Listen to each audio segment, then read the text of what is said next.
Hello, everybody. This is Rick Manning, President of Americans for Limited Government. Hope you're all having a great St. Patrick's Day, and stay safe out there tonight. We've got this thing that just drives me nuts, and it's that the Biden administration, and Joe Biden in particular, never takes accountability for anything. Never takes responsibility for anything bad that happens. He's always wanting to take all the credit for anything good that happens, but he never takes responsibility for things bad that happen. And this and in this bank challenge we have with a couple of banks collapsing, we've talked a lot about that. You know about that. With a couple of banks collapsing, Joe Biden refuses to take any responsibility whatsoever for setting the stage for these collapses. And so we've got, he can do whatever he wants, but we've got the receipts, and I want to show you what some of these receipts. First of all, let's just go to this first one. This is very simple. This is CNBC. This is back in March 11, 2021. Biden signs $1.9 trillion COVID relief bill, clearing way for stimulus checks, vaccine aid. The plan, his top priority as president, sends direct payments of up to $1,400, extends a $300 per week unemployment insurance supplement, expands the child tax credit, puts funds into vaccine distribution. Democrats passed the legislation on their own in Congress as Republicans question the need for a major stimulus package while the economy improves. Well, guess what? There's a reason why the Republicans question the need for a major stimulus package when the economy is improving. Because when you put a bunch of money into the economy when the economy is improving, what you get is inflation. Joe Biden, having been in office in the mid-1970s as a senator, should have been aware of that fact, but apparently he forgot. Let's go to what some of the Democrats were saying. This isn't just Republicans were saying this could lead to inflation. Let's just see what some of the Democrats had to say. I'm going to start out with Larry Summers. Larry Summers, who was former Treasury Secretary for Clinton. He was head of the Council of Economic Advisors under the Obama administration, which Biden was vice president of, as you remember. Let's see what Larry Summers has to say about this. But, the administration's budget and the administration's forecast with this stimulus was that this year we'd have 2% inflation, and it's likely to come in 3 times that. I think they're just not recognizing just how much demand is being created by the tremendous wall of money, 15% of GDP in 1 year.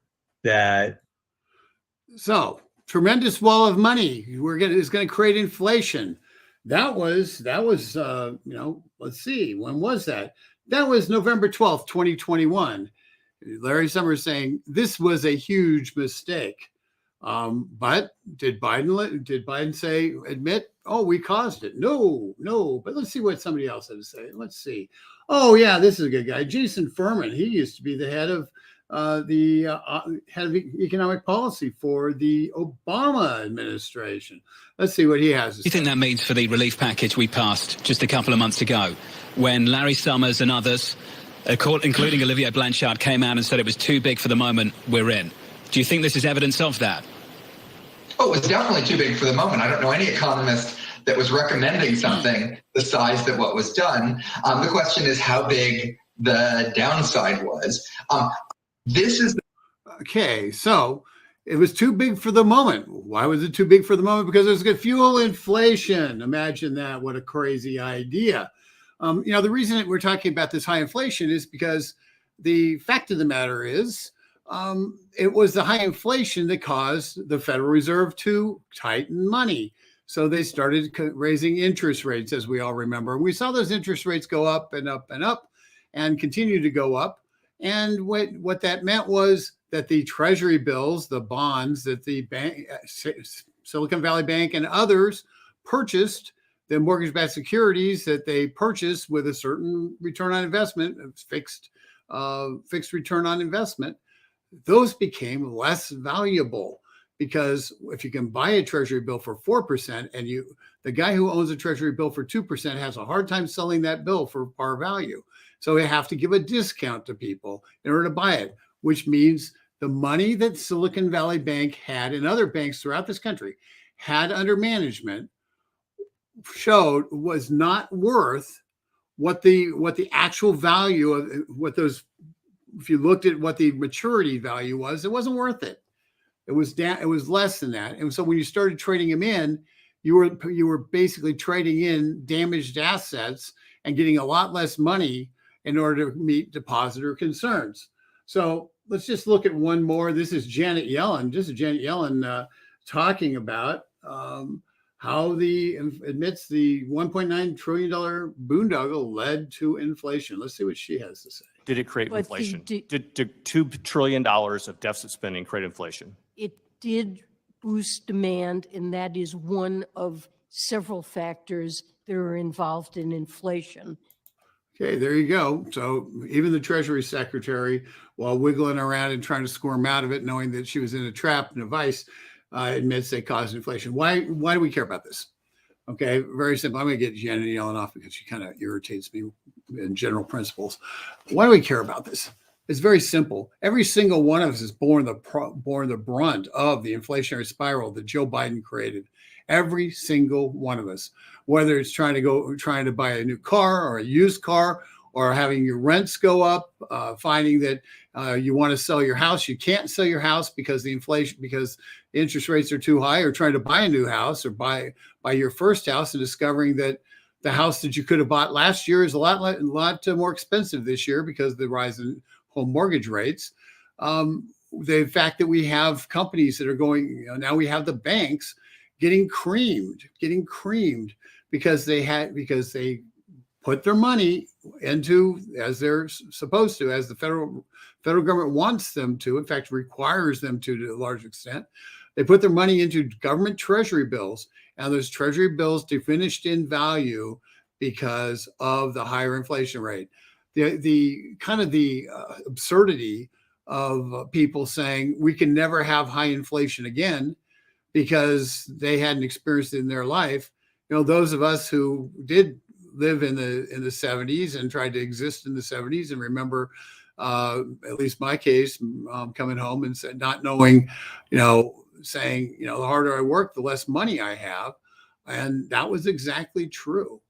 And it was a challenging time because of inflation, where virtually, I don't have to recount it. I mean, there were just everything you saw was going up, and it was not sustainable. But Joe Biden had to have his name on a stimulus bill because he wanted to be able to send checks just like Donald Trump did. And so he went off and he put his name on a stimulus bill, spent $2 trillion on it, and ended up creating setting the ball rolling for the disaster we have now. So when somebody wants to talk to you about, Donald Trump lowered regulations in terms of not requiring Silicon Valley Bank to have to go through a stress test, that's garbage. Okay, the stress test would have shown that they were fine. Okay, because the stress test, no bank can survive a run of depositors coming and saying, I want to withdraw my money, because they only keep, like Bank of America only has 10.9% of the money, of cash reserves, or reserves that you can actually tap, or that they can tap. So if they get 11, 12% of the people coming in saying, I want my money, they're in trouble. Similar in virtually not virtually, all the banks are like that. So we've got this whole problem was fueled by Joe Biden wanting to be able to say, I had my money on stimulus checks too. It wasn't just, I can sign a stimulus check as well as Donald Trump can. That's what they did it on top of a stimulus bill that was passed in December of 2020. So it was like 3 months later, they did another stimulus bill just because Joe Biden wanted to have a signature on one. That's that's not an economic policy. That's an egotistical policy. And we're paying the price now. One of the things on inflation, though, I want to alert you to this. This is kind of an interesting thing. I should have done a chart on it, but I didn't. So you're going to just have to listen. What we know, how inflation happens, how they figure how much inflation is in an annual basis, is when you add in the February of 2023 number, you drop the February 2022 number. And so it's relatively easy to figure out what inflation might be next month, because we know that the March of 2022 number was 1.2% inflation. We know that the last 6 months have averaged 3.75% inflation increase. So you've got a 1.2% which is big, but versus a 0.375 number on average. So you're going to drop a 1.2% number. If 1.2% was annualized, it'd be about 14% interest.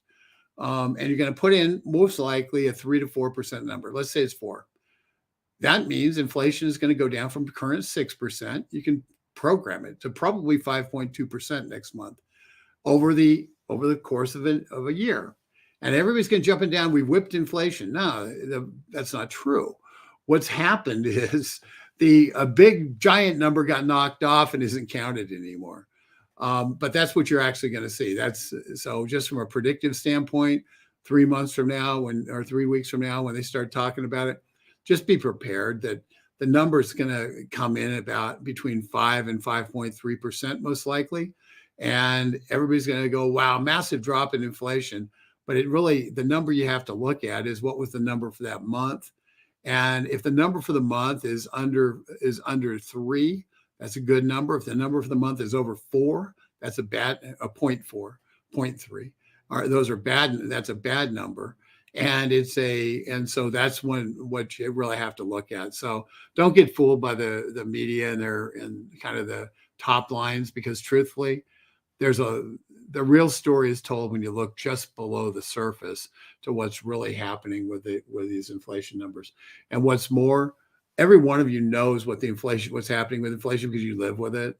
You have to deal with it every day.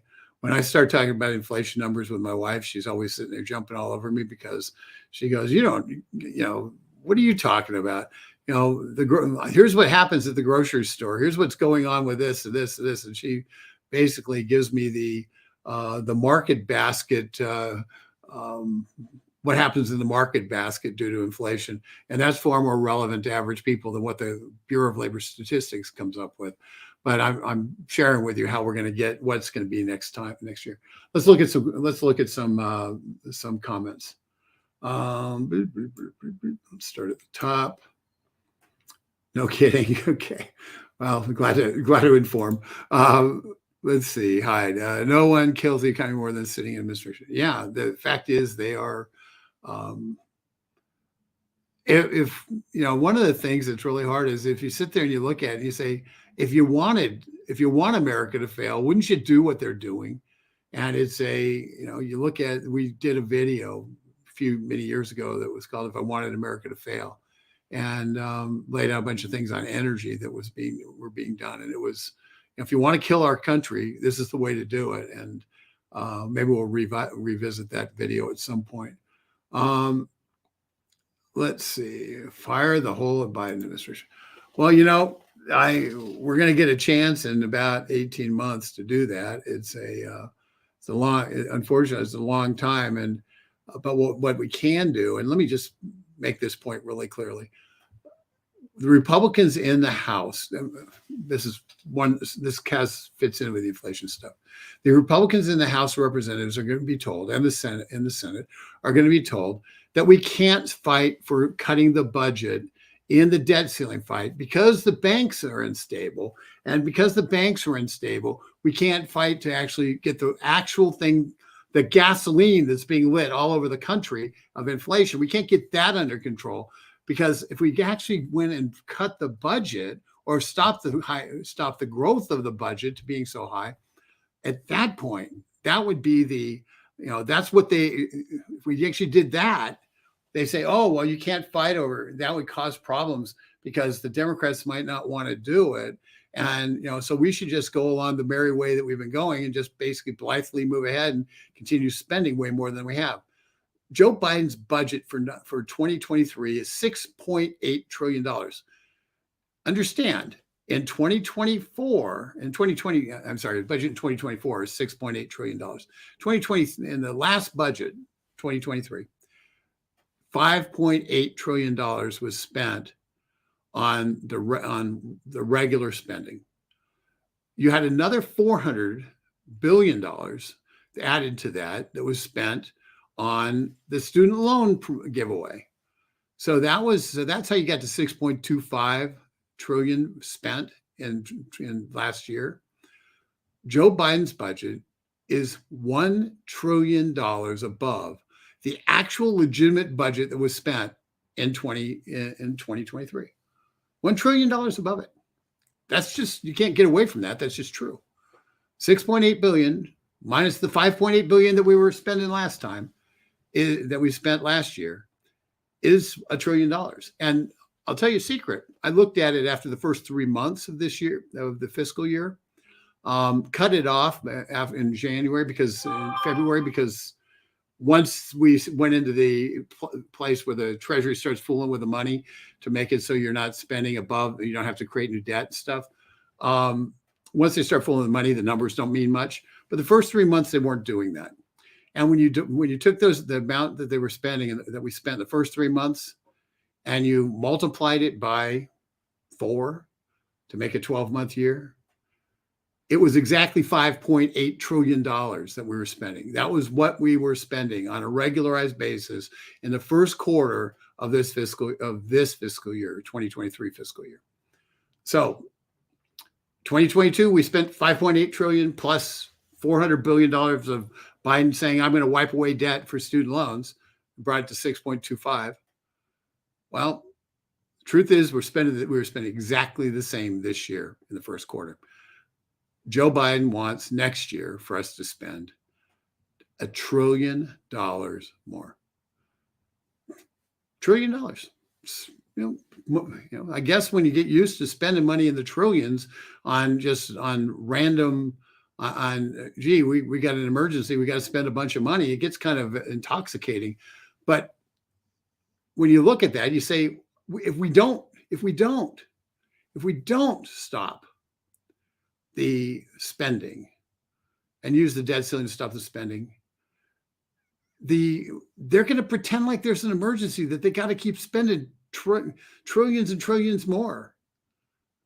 So this is an existential threat to our country. And that's why we have to let our members of Congress know that we expect them to stand up for America and stand up against those who want to continue spending recklessly, and to support not the raising the debt ceiling, but only raising the debt ceiling if there are some very specific spending caps attached to it. Spending caps that will meaningfully stop the growth of spending. And that's what we have to, that's what the Republicans, particularly the House Freedom Caucus, is insisting on. That's what Kevin McCarthy's been talking about. But we've got to back them up and show them that America cares about this. So that's something you can take away. Don't be fooled when you start hearing about international banks concerned that U.S. monetary collapse over debt ceiling fight. And that's what they'll say. The fact of the matter is, you want to have the U.S. currency collapse, you want to have the U.S. banking system collapse, continue spending the way we're spending, and we will guarantee that America becomes a second-class nation in a world with the Chinese being the hegemonous power of the world. That's how you do it, folks. And we got to fight for this now. So I'm going to just leave it at that, because I think it's important. It's important that you all understand what's at stake, and I know you do. Anna Stewart, we're heading to a depression.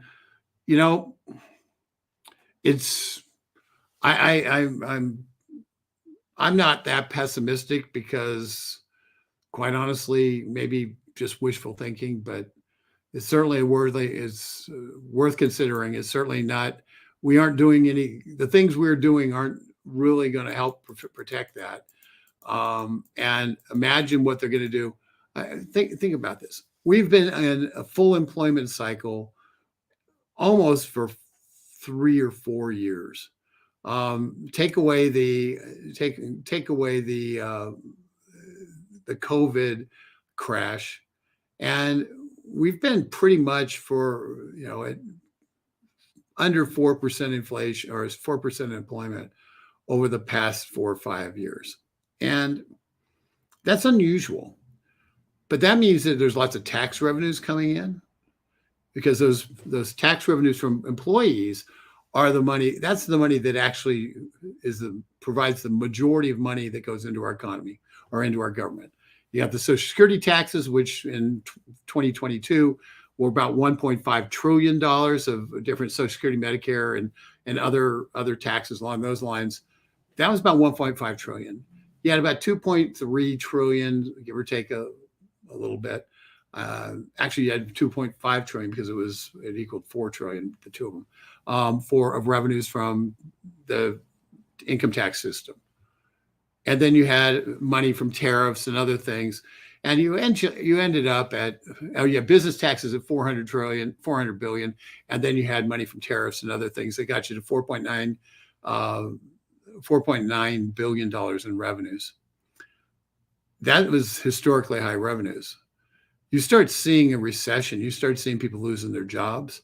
And this administration is predicting that there are going to be 2 million jobs lost this year, this fiscal year. That is their prediction. It's their official budget prediction that they put in their document. So I'm not making this up. This is in their document to justifying where we're going to be economically during this budget. And it's that we're going to lose 2 million jobs. They're saying we're going to have 4.6% inflation rate by the end of the budget year, which I think is, I think they're going to be almost at 5, next month, as I've explained. So you're looking at a prediction that our economy is going to contract, that we're going to have a recession, that people are going to lose their jobs. And they are optimistically saying, well, it'll only be 2 million jobs that are lost. Well, those are 2 million people who go on unemployment and cost money on the other side. There are 2 million people who may be on food stamps. There are 2 million people who aren't paying in taxes. There are 2 million people who may not be able to make the mortgage on their homes. That's a big deal. It's a big deal. So, folks, you asked about the depression. Well, the Biden administration is predicting recession for this year. That's their economic prediction. And I don't want a recession to exist. But the fact of the matter is, the only way the Federal Reserve has to stop inflation is to slow the economy. And that's what they're doing with the higher interest rates. The bank fallout is part of that. But also, they're sucking up money out of the economy that was put out there. And it's designed to cause a recession. That's what the whole monetary policy is designed to do, to cause a recession. So Joe Biden's saying that he believes there's going to be a recession this year, and 2 million people are going to lose their jobs. And truthfully, it's a direct response to the inflation that Joe Biden played a massive role in creating.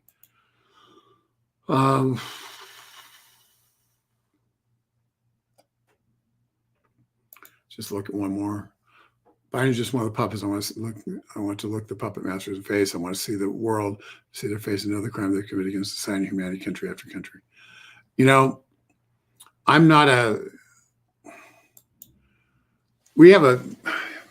This is a challenge. The banking system itself has a massive problem, and it's a fundamental problem in terms of the way it's operated. And there are those around the world who manipulate it. We know that George Soros took down the Bank of London, for instance. He's a currency trader by trade. He took down the Bank of London. So, is it that absurd to think that a guy who took down the Bank of London could be trying to take down the major banks in the United States through a currency manipulation game, through an interest game? Not that hard to assume. Certainly would be within the pattern. But I don't know that there's a big cabal. I do know there's reason to be concerned about World Economic Forum and others. But with that, I'm gonna just leave now and just say, folks, don't forget that this remains the greatest country on earth. We just have to fight to keep it that way. And the fight right now is making certain that our Republicans in the House and Senate fight to slow the growth of spending, if nothing else, as they battle about this bill, this debt, the debt, raising the debt ceiling bill. They have to do that, and we have to just stay on their side. And with that, and lead them whenever we can. With that, I'm going to close it out. Thank you, and I hope you all have a great weekend and have a great Thanksgiving. I'm a little behind. I'm a little either ahead, behind. Great St. Patrick's Day. Take care. Bye-bye.